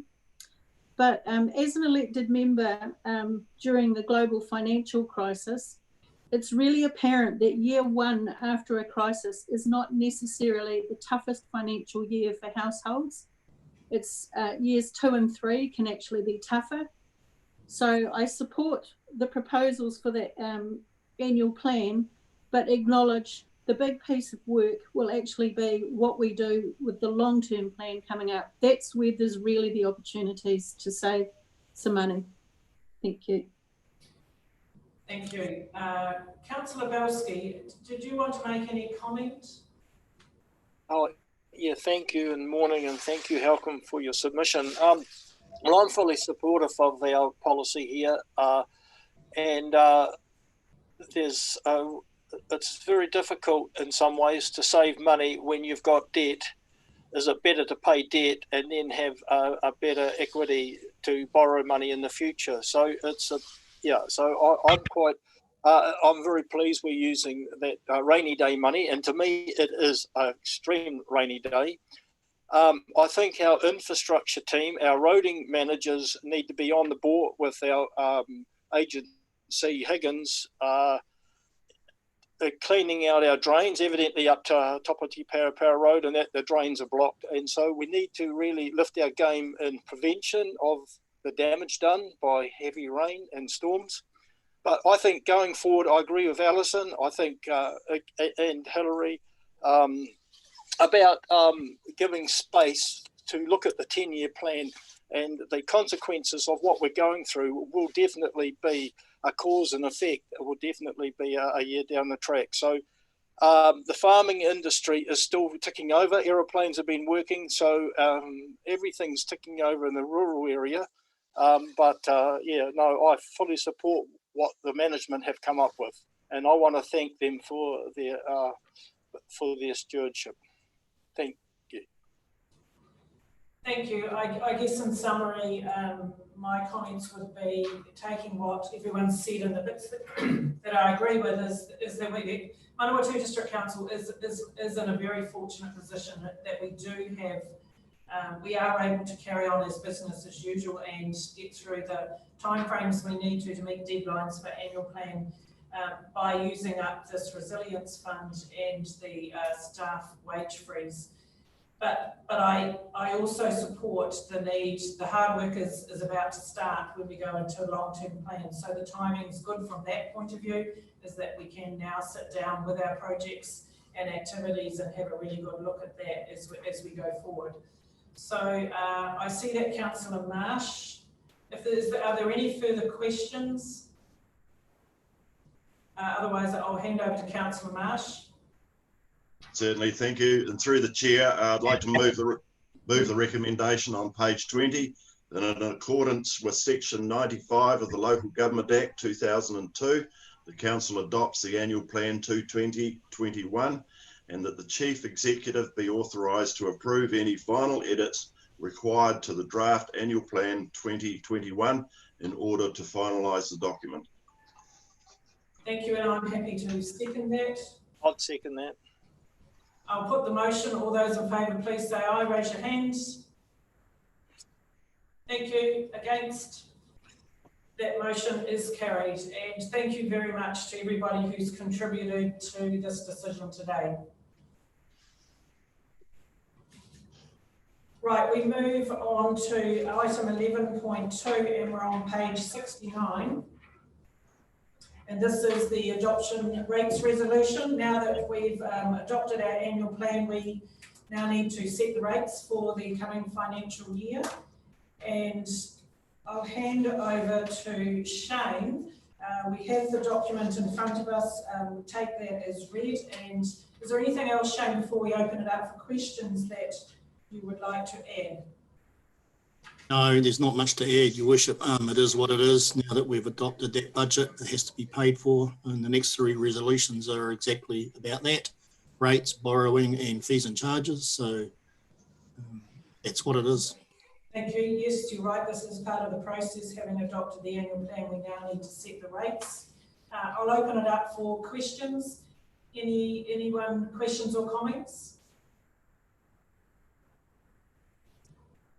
There being none, do I have a mover and seconder for the recommendation on page 69? And I don't expect you to read a couple of pages of information other than the first part. Thank you.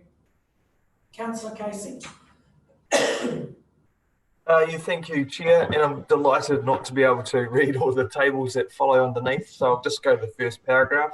That the Manawatu District Council, in pursuance of the exercise of powers conferred on it by Local Government Rating Act 2002 and any other empowering provisions, resolve to set the following rates on rating units in the district for the financial year, commencing the 1st of July 2020 and ending the 30th of June 2021.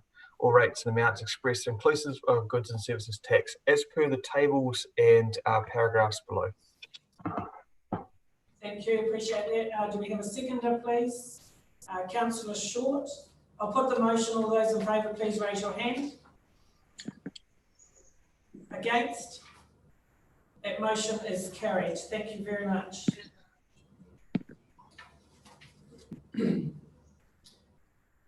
Thank you. So carrying on, we need to the adoption of a debt resolution for 2020-21, and we're on page 77. And this is to give authorisation to our Chief Executive to borrow when necessary to fund the programs that we've identified in the annual plan. So it's a straightforward process.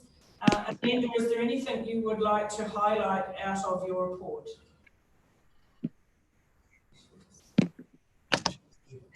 Thank you. No, there's nothing. I've had a couple of questions from various councillors around what makes up this number. And so I thought I'd just give you a quick reminder about that. It is the $13 million that we're proposing in here covers new borrowings for internal loans, which is for your capital work.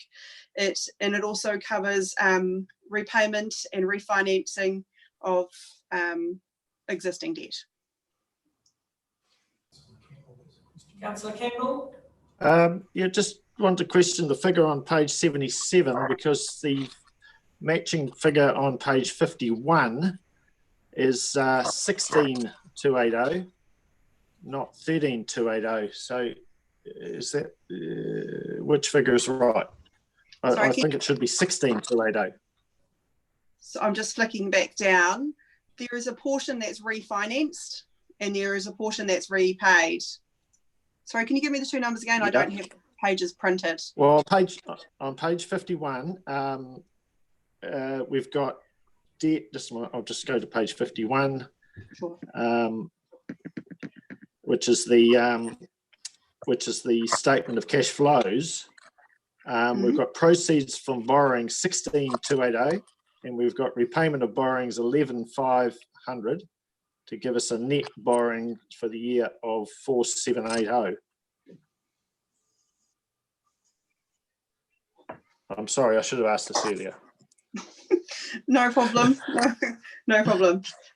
So I would have thought your statement of cash flows, that's your final draft, I'm guessing, which would be the correct figures.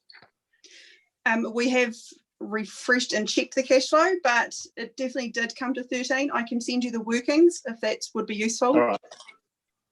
Okay, thank you. Well, if you've said it's 13, it's 13. It's better than 16. I can definitely send you the workings. I sent them to other councillors. I will do that for you too. Thank you, appreciate that. Any further questions in relation to that, Councillor Casey? Thank you, Your Worship. I just think it's just a matter of procedure at this stage. When we go to vote, could I suggest that all our hands maybe go in front of the screen or as close to? I just note when some people vote, you actually can't see their screen.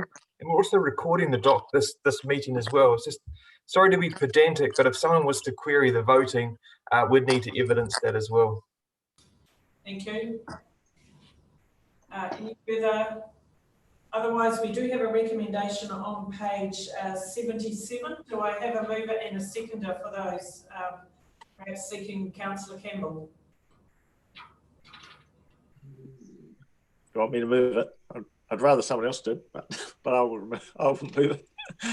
Thank you. Not being a great fan of borrowing, but I will move that the council authorises the chief executive to borrow up to 13.280 million to fund the capital projects identified in the 2021 annual plan. 2, that the council authorises the chief executive to borrow to refinance existing loan facilities as they fall due. Loans can only be refinanced within the terms of the original loan approval. Number 3, that the council authorises the chief executive to negotiate and agree the terms, interest rate payable, type of loan facilities or issues of stock that make up the borrowing, and to execute any agreements, documents and certificates in respect of such loans, facilities or stock on behalf of the council. And 4, that the borrowing be secured by debenture trust deed over all rates made from time to time by council under the Local Government Rating Act 2002. Thank you. So we have that move. Do we have a seconder for those recommendations? Councillor Ford. Thank you. Just before we go to that, through your chair, I just put a message through on the chat. That full figure needs to be given. If we're live on going out, Councillor Campbell had read 13,280,000. That's not the figure, it's 13,280,383. Thank you. It is noted. Thank you. So we have a mover and a seconder. I'll put the motion. All those in favour, please raise your hand. Thank you. Against, that motion is carried. Thank you. And following in the process, we need to set by resolution, our fees and charges for the next financial year. So the adoption of our fees and charges is on page 80. And we have that report there. Is there anything else, Shane, you would want to highlight for us? And then we'll open up for questions. No, I've got nothing there other than just to remind council we had those submissions in respect of the RMA fees and charges and the outcome of that extraordinary council meeting. Those were incorporated into the fees and charges that you're now seeing. Thank you for that. Is there any questions or comments from the team? Councillor Marsh. Yes, again, thank you through the chair. Just looking at the recommendation, should we have the wording in there that we had undertaken the special consultation process?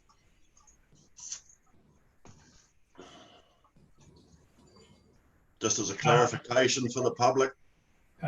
You'll note basically immediately above the recommendation, it notes that the council's significance and engagement policy was triggered by matters discussed.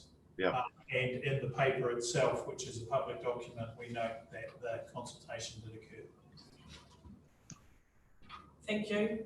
Any further questions or comments in relation to this? Otherwise, there is a recommendation on page 80. Do I have a mover and a seconder for those for that recommendation? That being the case, I'm happy to move that the council approves the activity fees and charges for the financial year commencing 1st of July 2020 and ending 30th of June 2021, as detailed in Appendix 2 report of the General Manager, Corporate and Regulatory, dated the 17th of April 2020. Do I have a seconder for that motion? Councillor Casey, thank you. I'll put the motion. Councillor Short, were you wanting to make a comment before we put the motion? No, I was raising my hand to pass the motion, but you didn't see it. So thank you, thank you. I'll put the motion. All those in favour, please raise your hand. Thank you. Against? That motion is carried. Thank you. We move on to item 11.5. This is to update our delegations to include the Community Development Assessment Panel. And this will enable the community development team to make the grants as set out in the community development policy and strategy. So can I hand that to Shane? Is there anything there that you need to highlight? No, it's just to one thing I wish to highlight is, sorry about the dog. One thing I wish to highlight is that these recommendations have been through our legal advisors who have worked with our current Nikki's on a call with her council, so dog's running amok. Sorry. So it's been through our legal advisors, and we have sought their advice, and really that's what's in the report. Thank you. I'm pleased that the dog approves. Thank you. The only question I have is in relation to the panel members. I'm assuming because the Mayor of Wright sits on meetings that it doesn't need the Mayor's name included in that panel list of members. Can someone just clarify that for me? Brent, can I throw that to you? Thank you, Your Worship. It might be something that Shane can clarify once the dogs stop barking. But as I understand it, given this is under the policy, there is a small group, including myself, the committee chair and the committee deputy chair, that makes up that funding panel. I'm not too sure whether in this instance the Mayor is an automatic member ex officio, but Shane may be able to clarify that one. Yes, now that this funding panel or assessment panel is a committee of council, the Mayor automatically becomes ex officio. Thank you. Thank you. I'm just seeking clarification for that. Open it up for questions or comment. It is straightforward. Councillor Humphrey, Community Development Chair, is there anything you wish to say in relation to this? May I just clarification from Ellie, because it's not a committee, it's a subordinate decision-making body, so it doesn't have the Mayor automatically as ex officio. Thanks, Ellie. Thank you, Worship. I think the comment I would make is that this won't be new territory to anybody around the table. It's effectively a little bit of legalese to implement the discussions that we had last year. Actually, forgive me, because it might be new to Councillor Hadfield and Councillor G. Taylor, but we had quite a lot of discussion. This policy was revisited and streamlined to align with our new community development strategy. So we've already had a lot of conversation around the council table about this. This is obviously just following up on the recommendations of the lawyers to make sure that we're dotting our I's and crossing our T's. And if there aren't any further questions, then I'm very happy to move the motion. Thank you. Question from Michael? The reason I was raising it is I was absent from the discussion when we talked about the panel, and it is something that I'm passionate about, and that's why I was querying whether the mayor was automatically on that panel. We've had a number of conversations, not just one, and the feedback, the tension that we were trying to manage was recognising that across the community development sphere up until this new policy, effectively councillors have been responsible for administering very, very small amounts of money, and actually that's really an operational function. If we look at our chief executive who has a delegation of $500,000, or any of our GMs across major projects who've got $100,000, it seems silly for elected members whose role is governance and strategy and oversight to be down in the weeds talking about $500 and $1,000 here and there. The balance that the committee struck in the end was that actually it is still good to have representation from elected members to some degree to keep that level of connection to the community and insight about what's going on.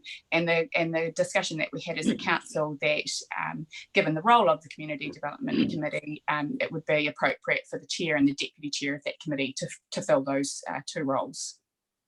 Thank you. Good explanation. I totally support that in relation to the grant applications. My query was around the community development priority contracts, evaluating and deciding on proposals. Can you explain, because I was absent at that meeting where this went forward, how that would work, evaluating and deciding on the proposals, and then that would be taken to full council to adopt?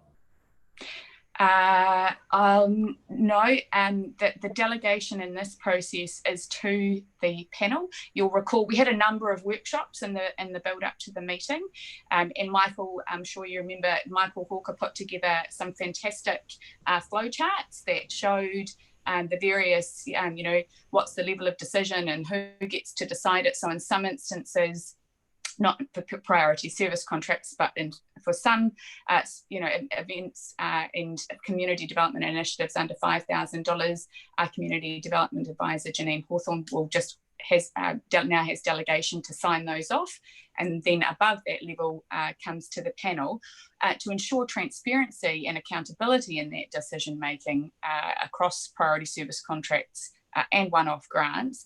There is regular reporting back to the Community Development Committee, and of course those minutes are shared to full council as well. So there are safeguards in place, but there is quite a shift taking place in terms of the expectations around those contracts. There is very clear alignment, a requirement for them to align to achieving the outcomes that the community have voiced that they're wanting, as opposed to just supporting the general purpose of an organisation. And we are also moving, as much of the charitable sector is, to results-based accountability. So much clearer expectations in terms of the outcomes that are agreed upon, and then the subsequent reporting that's required back for those contracts. Thank you. Councillor Ford. Thank you. Just please refresh my memory. The likes of the large amount of funding that we give currently to Fielding and District Promotion, but it could be for a different organisation, is that going to be handled by this assessment panel, or is that decided by council? Brett, are you able to answer that? Yeah. Please. Currently, or previously, it sat as part of the district development, community development budget. So last time it was dealt with for the current project period or contract period, it was dealt with as part of our, part of the wider community development contracts. It has sat in the past outside of that as a separate item. So we have flexibility about how we handle that. Going into the new contract period, that would be, and into the new 10-year plan, that would certainly be an aspect that council may well want to make a decision on. But currently it sits within that priority or sits within the contracting that we do with the rest of our community groups. Yep. Thank you. I guess that's why I was raising the question around this, is that the levels of funding previously vary from quite large amounts of money to small amounts of money. And even though, Brent, you've said that that is still something to be decided, what my question is, by adopting this today, this delegation, does that then firm up that there is no ability then to decide what fits under this? Because it does say evaluating and deciding on the proposals for delivery of priority contracts. So if some of those larger amounts of money to some organisations and potentially new organisations come in, this would imply that it sits completely under the assessment panel. Yeah, the reading of it on the basis of it, yes. But you as a council always have the discretion to choose how you wish to fund particular entities. So under the broad umbrella of district development, for instance, you have a number of contracts, including those to Cedar, including those to Manfield, that don't sit and are not funded, decisions are not made by this panel in relation to those. So, you know, while we're setting this policy to make the decisions and have the funding panel make the decisions in relation to the priority contracts, you as a council have the discretion to say that as an entity, we wish to have more of a direct say over the larger scale contracts because of for instance, the amount of money that is going into those. So I think you don't need to feel that this will somehow limit your future decision making about where you allocate funds. And once again, if there was a situation where we felt that it did, we could modify those delegations in the future. So this is really to deal with the sort of, as Councillor Humphrey has already outlined, the sort of smaller scale contracts where fielding and district promotion sits in this is probably at the sort of extreme end of where these contracts sit at the moment, because you know, they are behind Cedar and Manfield.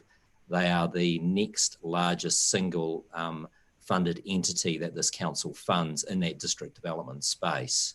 So I think you'll always need to have exercise some discretion in these areas because, you know, let's face it, there's quite a bit of money that will go into some of these priority contracts, particularly if we recontract FDP or a similar agency at a similar level.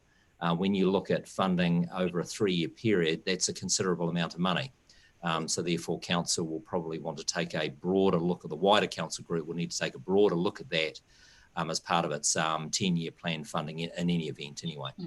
And if I could just add to that, I'd note that given the timing around the introduction of the new strategy and the 10-year plan process, in fact, normally we would do a 3-year cycle for priority service contracts. But for this first round, as it were, under our new strategic framework, it will only be a 2-year period so that we can get ourselves back in sync.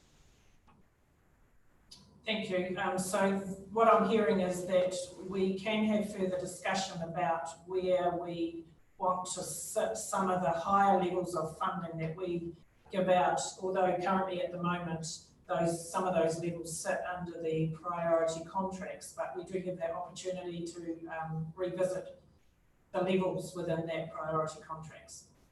Yeah, and I also, sorry, Councillor, I was going to say, and you have the opportunity to make a judgment as to what is a priority contract that therefore sits under this policy.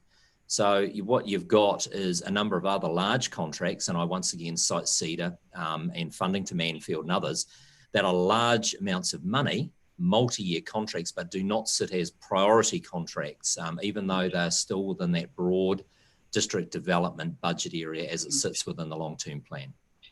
Yeah, we were basically going to say the same thing a different way, which my comment was going to be that priority service contracts have to align specifically to the outcomes that we're desiring in the community development strategy. So economic outcomes, which sits separately in an economic strategy, we have no, there's no mandate, from council in that space.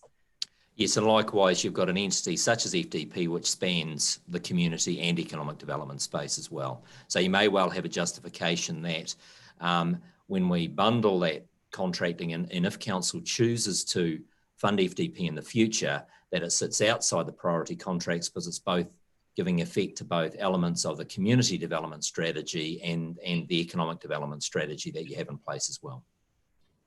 Question from Councillor Marsh. Thank you, that makes it clearer.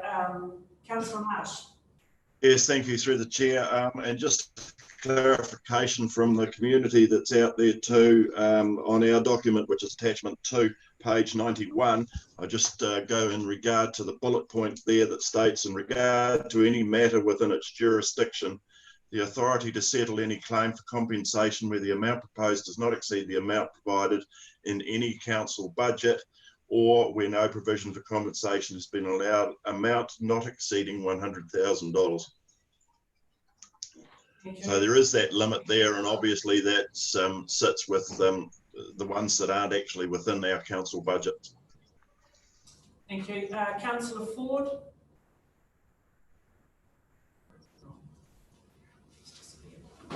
He's blanked his screen. Okay, I think we'll just lower his hand and proceed. Thank you. We weren't sure if that was hand up from previously. So any other further questions or comments? Otherwise, we can move on to the recommendations on page 85. In that case, do I have a mover and a seconder for the recommendations? Councillor Humphrey. Yes, Your Worship. Look, I'm happy to move the recommendations as outlined on page 85 and 86. Do you want me to read them? Great. Take them as read. Yes, I think we should in this case. Thank you. There are 5 recommendations there. It is a public document, so yes, we will take those as read. So we have a mover. Councillor Marsh seconded that.